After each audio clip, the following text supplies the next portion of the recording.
नमस्ते, मैं हूं अभिनय आकाश और प्रभा साक्षी के इस खास कार्यक्रम में एमआरआई में आपका स्वागत है। एक बार फिर से हम आपके सामने मोस्ट रिलायबल इन्फॉर्मेशन यानी एमआरआई के साथ मौजूद हैं। लाल किले की दीवारों ने हिंदुस्तान के हर बदलते हुए सियासी रंग को बहुत करीब से देखा है।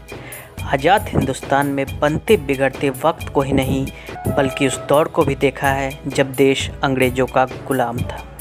350 साल में हिंदुस्तान का वक्त बदलता रहा और उस वक्त की गवाही देता रहा लाल किला।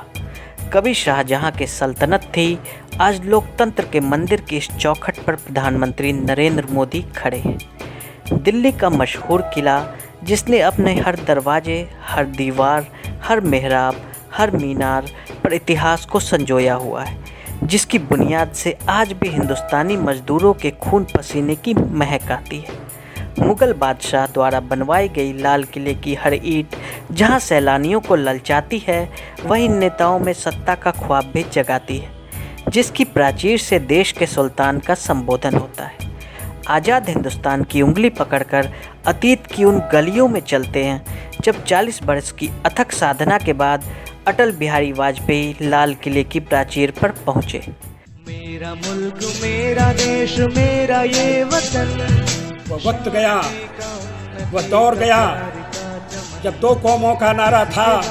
निज़ार है मेरा तन, मेरा वन, जिसने उन दुर्गम पहाड़ियों में अपने प्राणों की आहुति दी थी। वतन जाने मन, जाने मन, जाने मन। ऐ वतन, ऐ वतन, ऐ वतन, जाने मन, जाने मन। वह शख्स जो प्रधानमंत्री बना था, जिसने इस देश के पहले प्रधानमंत्री जवाहरलाल नेहरू को यहाँ पर भाषण देते हुए यहीं बैठकर सुना था, अब वह शख्स देश का प्रधानमंत्री था। बहुत सारी उम्मीदें थी, बहुत आस थी, और तो और अटल बिहारी वाजपेयी को सुनने के लिए तांता लग गया था। और उस दिन कहते हैं नेहरू के बाद इतनी भीड़ यहाँ उस दिन देखने को मिली थी, जिस दिन पहली बार लाल किले की प्राचीर से अटल बिहारी वाजपेयी की ओजस्वी वाणी पूरे देश ने सुनी थी। 15 अगस्त 1998 को लाल किले की प्राचीर से पहली मर्तबा एक ऐसे प्रधानमंत्री ने भाषण दिया जिनका कांग्रेस से कभी कोई रिश्ता नहीं रहा। जब पहली बार बतौर प्रधानमंत्री अटल बिहारी वाजपेयी लाल किले से बोले तो पोखरण में 11 और 13 मई को हुए परमाणु परीक्षण की धमक साफ साफ सुनाई पड़ी। हमने 11 और 13 मई को पोखरण में अणु विस्फोट किया था। पोखरण का अणु विस्फोट यह एक रात का खेल नहीं था। हमारे वैज्ञानिकों, इंजीनियरों, टेक्नीशियनों और हमारे सुरक्षा बलों के बरसों की तपस्या का यह फल था।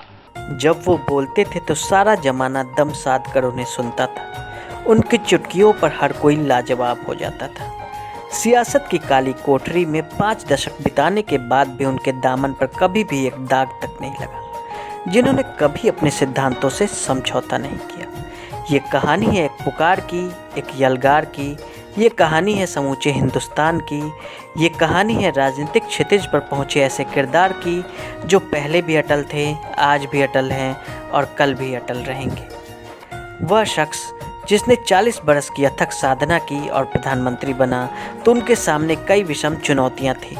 खास तौर से बार बार यह कहना पड़ोसी कैसे बदले जा सकते हैं और बार बार यह सोचना कि आतंकवाद पर नकेल दोस्ती के जरिए कैसे गाठी जा सकती है। जय जवान जय किसान के नारे से जय विज्ञान तक 11 मई 1998 को पोखरण में परीक्षण कर दुनिया को चौंका दिया था अटल बिहारी वाजपेयी ने। शास्त्री जी ने जय जवान जय किसान का नारा दिया था और वाजपेयी ने उसमें जय विज्ञान जोड़कर उसे एक नया क्षितिज दिया। विज्ञान की शक्ति को बढ़ावा देने के लिए वाजपेयी ने लाल बहादुर शास्त्री के नारे जय जवान जय किसान में बदलाव किया और जय जवान जय किसान जय विज्ञान का नारा दिया। कहा जाता है कि जिस दिन लाल किले में इतनी भीड़ एकत्रित हुई थी जितनी कभी जवाहरलाल नेहरू के भाषण में हुआ करती थी, अटल बिहारी का यह भाषण कई मायनों में ऐतिहासिक था। इस दिन उन्होंने अपने भाषण में देश के बच्चों के लिए सरकारी खजाना खोलकर इस बात का एहसास फिर से करवाया था कि क्यों उन्हें सियासत का अटल किरदार कहा जाता है। लाल बहादुर शास्त्री जी ने कहा था, जय जवान जय किसान। मानो हर कोई एक दूसरे के बिना अधूरा है, एक दूसरे के बिना पूर्ण है। मैंने अब इसमें एक नया आयाम जोड़ा है, जय विज्ञान। बारिश के बीच हजारों बच्चे सुन रहे थे अटल का भाषण। 15 अगस्त 1998 को जब तत्कालीन प्रधानमंत्री अटल बिहारी देश को संबोधित कर रहे थे, उस वक्त बारिश हो रही थी। देश हजारों बच्चे लाइव अटल का भाषण सुन रहे थे। आज वे बच्चे कामयाबियों की बुलंदियों पर होंगे, लेकिन देश के बच्चों के लिए अटल ने जो किया वो इतिहास बन गया। बारिश की बूंदों के साथ अटल बिहारी वाजपेयी ने देश के बच्चों पर नोटों की बरसात कर दी थी। उन्होंने बच्चों का भविष्य संवारने के लिए करोड़ों रुपए को खर्च करने का ऐसा ऐलान कर दिया जो जेहन से आज भी नहीं उतरता। बच्चों की पढ़ाई के लिए 550 करोड़ रुपए की घोषणा। अपने भाषण में पोखरण की कामयाबी, पाकिस्तान के साथ दोस्ती का हाथ और जय जवान जय किसान जय विज्ञान से आगे बढ़ते तो उन्होंने देश के बच्चों का ख्याल आया जिनके पास प्राथमिक शिक्षा प्राप्त करने के लिए किताबें नहीं होती थी। रुपयों की तंगी की वजह से उनका परिवार अपने बच्चों को प्राथमिक शिक्षा तक दिला नहीं पाते थे, जिसे देखते हुए उन्होंने ऐलान किया कि देश के सभी प्राथमिक शिक्षा प्राप्त करने वाले बच्चों को केंद्र सरकार मुफ्त किताबें देंगी, जिसके लिए उन्होंने देश के खजाने से उस समय 550 करोड़ रुपए खर्च करने का ऐलान कर दिया था। लाहौर बस यात्रा, कारगिल युद्ध और ऑपरेशन विजय के बाद लाल किले से वाजपेयी। प्रधानमंत्री अटल बिहारी वाजपेयी के कार्यकाल का एक निर्णायक लम्हा था फरवरी 1999 में उनकी लाहौर बस यात्रा। यह ऐसा फैसला था जो हिंदुस्तान और पाकिस्तान के रिश्तों में आमूलचूल बदलाव लाने की संभावना से वाबस्ता था। तपे तपाए सियासतदां वाजपेयी में इसे समझने की चतुराई भी थी और हर चीज़ में बुरा देखने वालों को कायल करने की बहादुरी भी। जब अटल बिहारी वाजपेयी 1999 में बस से लाहौर गए थे और अपने पाकिस्तानी समकक्ष नवाज शरीफ को गले लगाकर अपनी प्रिय छवि की छाप छोड़ी, तब द्विपक्षीय संबंधों में जो आस जगी थी वह महज कुछ समय के लिए थी। वाजपेयी के करीबी लोगों का कहना है कि उनका मिशन पाकिस्तान के साथ संबंधों को सुधारना था और उसके बीच उन्होंने 70 के दशक में मोरारजी देसाई की सरकार में बतौर विदेश मंत्री रहते हुए रोपे थे, लेकिन अपनी हरकतों के आगे मजबूर पाकिस्तान ने कारगिल युद्ध के रूप में घात दिया तो पाकिस्तान के छल और धोखे के जवाब में भारतीय जवानों ने ऑपरेशन विजय के रूप में उसे ऐसा घाव दिया जिसकी टीस आज भी उसकी जेहन में जिंदा है। विजय दिवस को सफलतापूर्वक अंजाम दिए जाने के बाद हर किसी को इंतजार था कि स्वतंत्रता दिवस पर प्रधानमंत्री वाजपेयी लाल किले से क्या बोलेंगे। अटल बिहारी वाजपेयी ने तब देश को गांधी जी के एक मंत्र की याद दिलाई। महात्मा गांधी का मंत्र था कि यदि कभी किसी को कोई दुविधा हो कि उसे क्या करना और क्या न करना है तो उसे भारत के सबसे गरीब और असहाय व्यक्ति के बारे में सोचना चाहिए। उसे ये सोचना चाहिए कि जो वो करने जा रहा है उससे उस व्यक्ति की भलाई होगी या नहीं होगी। गांधी जी के इस विचार से आगे बढ़कर अटल बिहारी वाजपेयी ने कहा कि कारगिल युद्ध ने हमें एक दूसरा मंत्र दिया है।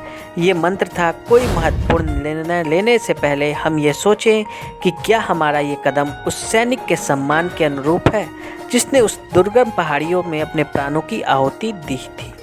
हम सभी को याद है कि गांधी जी ने हमें एक मंत्र दिया था।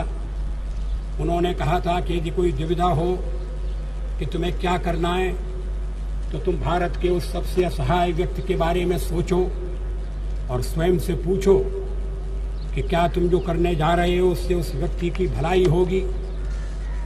कारगिल ने हमें दूसरा मंत्र दिया है, कोई महत्वपूर्ण निर्णय लेने से पहले हम ये सोचें कि क्या हमारा ये कदम उस सैनिक के सम्मान के अनुरूप है जिसने उन दुर्गम पहाड़ियों में अपने प्राणों की आहुति दी थी।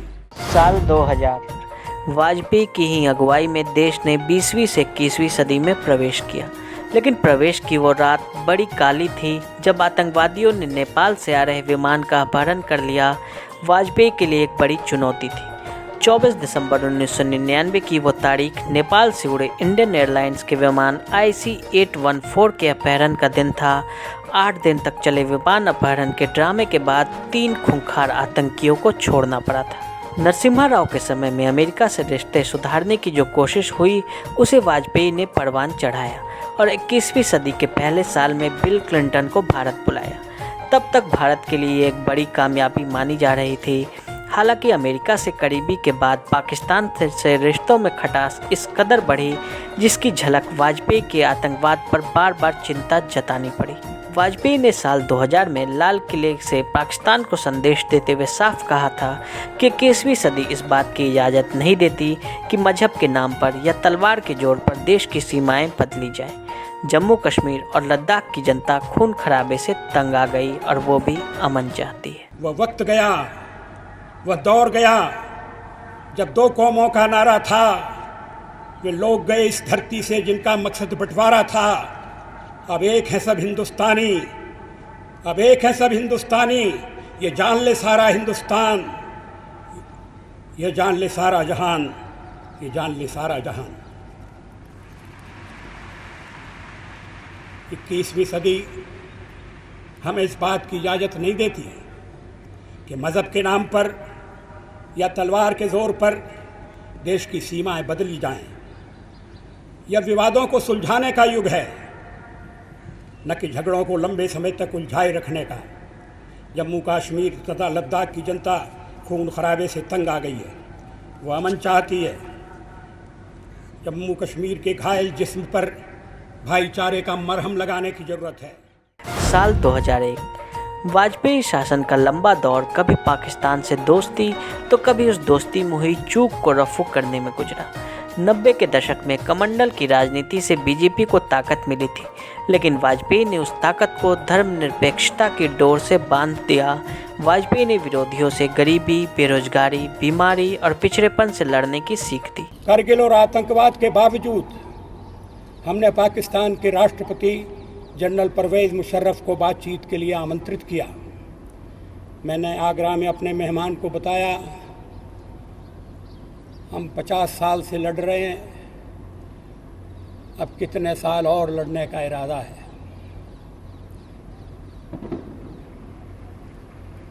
इस लड़ाई से न तो भारत का भला हुआ है, न पाकिस्तान का भला हुआ है। दुश्मनी के कारण दोनों देश अपने सीमित संसाधनों को लड़ाई और लड़ाई की तैयारी पर खर्च कर रहे हैं। होना ये चाहिए था कि हम इन दुर्लभ संसाधनों को दोनों देशों के विकास के लिए, जनता का जीवन स्तर सुधारने के लिए खर्च करते। मैं अपने मेहमान से यह भी कहा था कि यदि हमें लड़ाई ही लड़नी है तो क्यों हम मिलकर गरीबी, बेरोजगारी, बीमारी और पिछड़ेपन से लड़ें। साल 2002 प्रधानमंत्री के तौर पर यह वाजपेयी के पूर्ण कार्यकाल का दौर था, जब 13 दिसंबर 2001 को 5 चरमपंथियों ने भारतीय संसद पर हमला कर दिया।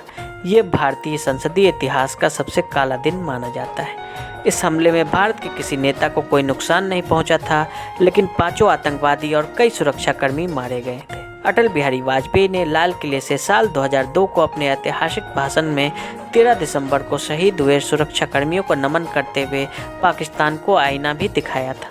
उन्होंने कहा कि आतंकवाद एक नासूर बन चुका है और मानवता का दुश्मन है। हमारा पड़ोसी अंतर्राष्ट्रीय स्तर पर जो तो आतंकवाद का विरोध करने का दावा करता है, लेकिन इस क्षेत्र में उसके दोहरे मापदंड हैं। नमन उन शहीदों को भी जिन्होंने 13 दिसंबर को संसद पर हुए आतंकवादी हमले को विफल कर दिया।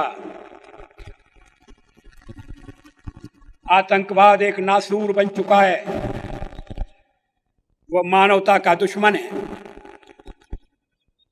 हमारा पड़ोसी अंतर्राष्ट्रीय स्तर पर तो आतंकवाद का विरोध करने का दावा करता है, लेकिन इस क्षेत्र में उसके दोहरे मापदंड हैं। युद्ध में सफलता नहीं मिली तो सीमा पार आतंकवाद के सहारे कश्मीर को लेना चाहता है। हम एक बार फिर कह देना चाहते हैं कि जम्मू कश्मीर भारत का अटूट अंग है और रहेगा।